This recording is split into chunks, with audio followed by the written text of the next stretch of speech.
دا قرآن خو موږ ته قدر نشته. د دې قرآن دا خو یو جوړه شوروا وه چې الله موږ ته راکړه. د مور په غېږ کې الله سبحانه وتعالی موږ ته په خپل کور کې دننه قرآن راکړي. د دې قرآن قدر د صحابو نه وپوښته.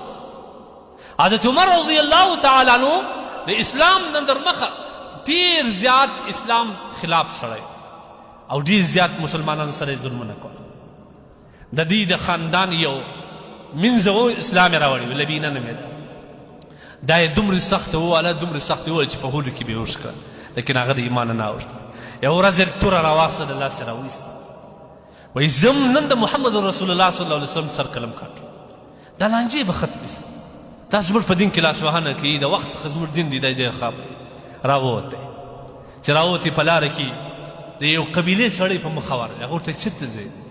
دی ورته وایي ځم د محمد رسول الله صلی الله علیه وسلم سر قلم پرې کوم. والعیاذ بالله. هغه وایي د دغه نبي علیه الصلوة والسلام د خاندان خلک به ستاسې انتقام نه واخلي. دی ورته وایي ته هم لکه چې بېلارې شوی. هغه وایي ما پرېږده ورشه ستا خپل له خور کره ورشه هلته چیز شروع دی. حضرت عمر رضی الله عنه ارام ودرېدي، نورې غوسه زیاته شوه، پر هغه ځای را وګرځېدي. کله چې د خور کره دروازه ور وټکوي، نبي علیه الصلوة والسلام هغه صحابي چې د دې کور ته یې ورسولی حضرت خباب دا قرآن ورته زده کوي، سوره طه یې ور زده کوي. د حضرت عمر رضی الله عنه اخ شوی و، د حضرت عمر رضی الله تعالی عنه خور فاطمه او د حضرت خباب رضی الله عنه دا درې کسان ناستو د قرآن تعلیم یې کړ په پټ. کله چې دروازه وټکول، حضرت خباب پوه شو چې دا دروازه دا د حضرت عمر رضی الله عنه دی، ولاړې پټ سوال. عمر رضی الله عنه د دروازې ټکولو په حال کې د دې اوازونه واورېدل چې کله رالی، اول یې د خپل اخ شوي غاړې ته ورحمله کړه. د دا ځای ونیو، څه شوي وویل؟ ورته هېڅ شی مې نه و دغې ناست. دی چې پر د اخ شي باندې لاس پورته کړي، خور یې ورته ودرېدل. هغه ورته ویل څه شي دی، ولې وایې؟ ده دا خور ته چپلاخه کش کړل. حضرت عمر رضی الله عنه سره ډېر طاقت ورسره و، دومره ټینګه چپلاخه ویله چې دا مخ یې وچ او د وینې ځنې رانیسو. خور یې څه ورته وایي؟ قربان د دې زنانې د ایمان.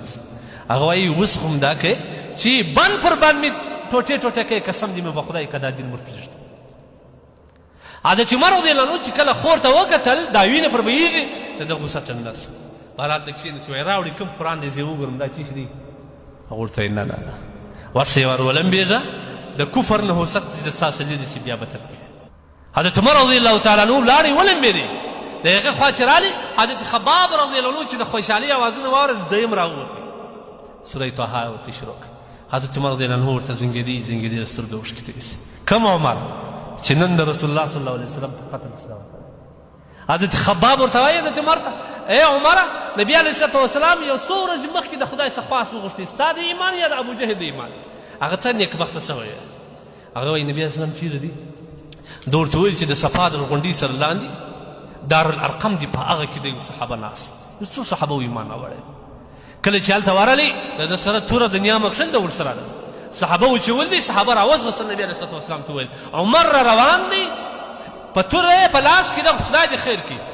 اسد الله و اسد رسول حضرت حمزه ورته ویل را پرېږده، ته را پرېږده، که د خیر اراده د لور خوښه کنې دی به هم خپل انجام وویل. چې راغلی نبي علیه الصلوة والسلام ته ورسېدی، سترګې یې اوښکې تویې شوې. نبي علیه الصلوة والسلام ورته ویل ای عمره، زړه دې لا اوس نه دی نرم شوی؟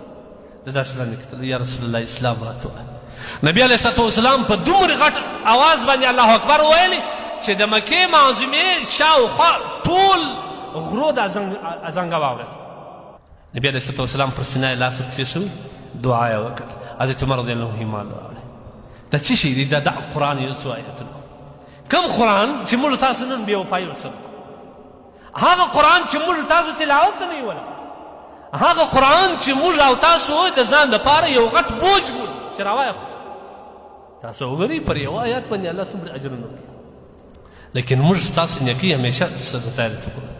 دا وجه ده چې نن موږ او تاسو د خپل قرآن سره مینه نه لرو.